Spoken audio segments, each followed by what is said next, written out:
আর আজকে আমরা রেডি হয়ে পড়েছি আমারই এক ছোটবেলার বন্ধুর বাড়িতে যাব বলে। বাবুর আজ ছিল টিউশন, তাই আর ওকে আজ নেওয়া হচ্ছে না। আর এই থেকে ওর মন খারাপ হয়ে গিয়েছিল, আর মা ওকে এইভাবে শান্ত করার চেষ্টা করছিল, কিন্তু দৃশা সেটা দেখে কিন্তু বেশ রেগে গেছিল। ওর মধ্যে দেখছি ইদানিং জেলেসিটা ডেভেলপ করছে। তারপর আমরা রেডি হয়ে একটু চলে গেছিলাম গ্রেসির ঘরে গ্রেসিকে দেখতে, আর সেখানেই আমরা নিয়ে নিলাম একটা ফ্যামিলি পিকচার। চলে আসো,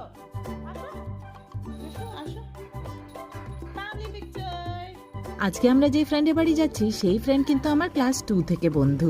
তারপর same school, same tuition, same college.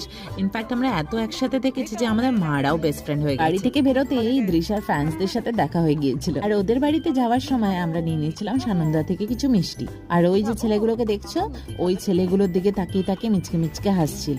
ওর বুঝি ওদেরকে দেখে দাদা ভাইয়ের কথা মনে পড়েছে। আর দৃশাকে দেখছি ইদানিং সোশ্যাল স্কিলস গুলো কিন্তু ভালোই ডেভেলপ করছে, সবাইকে টাটা দেওয়া, স্মাইল করা, এগুলো কিন্তু করছে।